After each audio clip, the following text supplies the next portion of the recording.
Hello, welcome to Chapter 2 of Leadership Excellence, Proven Strategies for Elevating Employee Performance and Success. This is the most important topic in this process. This is foundational. Everything you do depends on this step. Of course, you got to do the training, which is the next step, which we'll talk about in a moment. But this is the basis for everything you do in the performance management process. If you do this effectively, everything else becomes a lot easier. Let's take a look at establishing expectations and standards. Where are we on the decision flow chart? We are at the very beginning. That's why this is so foundational. You set expectations, you train to those expectations, and then you see if they're meeting the standards. Okay? So who needs standards? Let's think about this for a minute. This is probably one of the most overlooked topics in leadership that I've found, and that is setting clear, crisp, concise expectations for employees so they know exactly what it takes to do the job. I think a lot of times we use osmosis, like somehow they're just supposed to figure it out. That doesn't work, okay?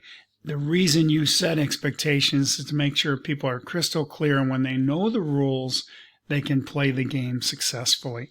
So who does this apply to? This applies to new employees.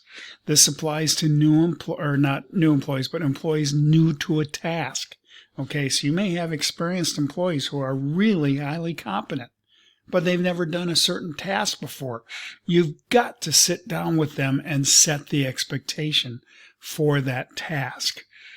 And this is also for employees who are experienced, who are making mistakes, and you cannot confirm that someone, especially you, has sat down with this person and set expectations. Don't try to correct someone for making errors if you've never established the expectations.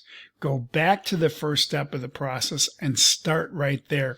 Make the assumption that I've got to start over. I've got to set expectations before going through this process. Never, ever, and this is a pro tip, never, ever go after somebody for making a mistake. I'm talking about discipline. Never go after them if you don't know for a fact expectations have been set. Furthermore, you should be going through the entire process with them and not starting somewhere in the middle. Okay, so let's take a look. The two topics that we start with are expectation setting and job skills. These are like twin sisters. I've talked about this in the previous video.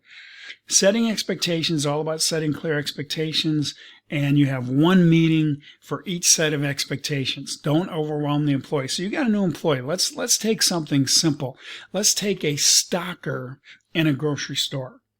Well, what's one of the first things you're going to talk about as far as expectations? Well, the obvious one for me, because I used to work in a grocery store a long time ago, back when the earth was still cooling, one of the first things is how you dress and how you present yourself and your name tag, etc. All right, so you would have one meeting just for talking about their dress: black shoes, black pants, navy pants, blue shirt with navy, white shirt with black pants, etc. Whatever the details are for your organization. And you go, well, come on, Mick, that's kind of simple. Yeah, well, that's where we get screwed up when it comes to leadership. We start making assumptions instead of going, well, I need to teach people the simple stuff, because the simple stuff is a foundation for everything. Now, how is this a twin sister? It's a twin sister because you set expectations and then you train to those expectations. All right. You train to a specific expectation. So you may very well get done meeting with them and set the expectation, say, okay, now I'm going to train you, and move right into the second topic.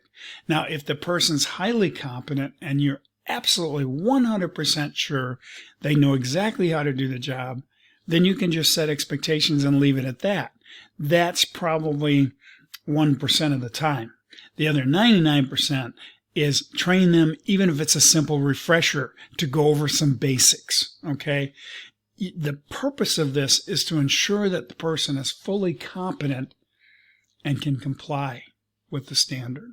Okay, let's talk about the steps so you understand what's important here. Whenever you see share the constructive purpose, all right, that's your signal. What that's saying to you is I need to say very specifically when I'm talking to the person, my constructive purpose is. Why? Have you ever been called to the principal's office? You certainly don't think you're getting an award when you get called down to the principal's office. You think quite the opposite. You assume when you got called, Mick Hager to the office, when you got called, uh-oh, I'm in trouble. Must have been that snowball fight I had earlier today. Whatever, okay? Same with this. Anytime the boss wants to meet with you, the assumption is going to be the other shoe is dropping and I'm in trouble. The whole purpose here is to make it crystal clear, this is my constructive purpose. I'm doing this to help you, okay? Talk about the impact on the big picture and so on. You're trying to get people to understand. Let's go back to our stocker in the grocery store. Trying to get that person to understand they're one of the most important people in a store because they're the one person everybody asks, other than cashiers, of course. All right? They are critical to the big picture of running a store. So their behavior, and in this case, their dress, is very important. Okay? Agree on, measurable, observable. Let's talk about the word agree on here. It doesn't mean we're both coming up together and brainstorming expectations. That's not what agree on means. In this case, agree on means you want them to agree to the standards you've set for them. Okay, that's what agree on means. Now, the next one, mutually identify resources. You need to ask yourself, what does the employee need for success? Could they use a checklist? In the case of dress, do you have pictures? Do you have a graphic that shows the key things, shoes, pants, belt, shirt, name tag? Okay, do you have something that's a resource? Anything to help the person? Now, mutually agree on an action plan. This is where you're getting them to come up with an action plan and say, okay, I've just given you the expectation about how you are supposed to dress for this job. I want you to tell me what your action plan is on a daily basis when you come into work to make sure that you're meeting this standard. So by mutual, in this case, you're putting a lot of focus on them to come up with a plan. You can encourage them, you can help them, etc., but it's still their plan. Okay? Check for understanding and commitment. Don't say, do you understand? That's a closed-ended question. That's silly. And they're going to go, uh-huh. Don't do that. Ask them to share with you their understanding of what you talked about and their commitment to meeting the expectation. All right, the better they can explain how they're going to comply, the better they understand, and obviously the more committed they are. Okay, set a follow-up date and show your support. This is called accountability in management, and this is so important. All right, now let's take the stalker, and I purposely chose something simple because we can all understand what a stalker does. There's nothing complex about it. Okay. You set a follow-up date, and in this case, you probably set a follow-up date or a time later today. If they're starting this morning, then this afternoon, you're going to follow up. You're going to be checking on them throughout the day, see how they're dressed, see how they're doing. Oh, come on, Mick, this is simple. Of course it is, but this is how you build performance. You take one expectation at a time, small bites, just like you eat an elephant, one bite at a time, and you build performance on this. So maybe later in the day, you give another expectation setting meeting / training meeting, if you twin sister them, and maybe later you talk about how to greet customers properly.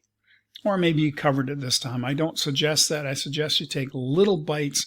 Maybe you meet a couple hours later and say, hey, let's talk about how you're supposed to respond to people. Okay, and that's another expectation setting meeting. You go, oh my goodness, you're really breaking this down in the simplest form possible. It's really too basic, Mick. No, that's the challenge. We don't even do this many times, much less break it down into the most simplest easily understood point. Okay. Bottom line with this, folks, is this is such an important step. All right. Start with your constructive purpose. Make sure when you write your script of what you will say for Joe, I'd like to talk to you today about this. My constructive purpose is. All right. Set the foundation for all of your performance meetings to be positive. When they hear those words, my constructive purpose is, they can relax and go, okay, my supervisor is here to help me. All right.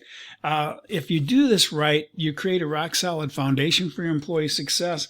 The key, and here's the bottom line with this process in this chapter, stick to the script and practice it before meeting the employee.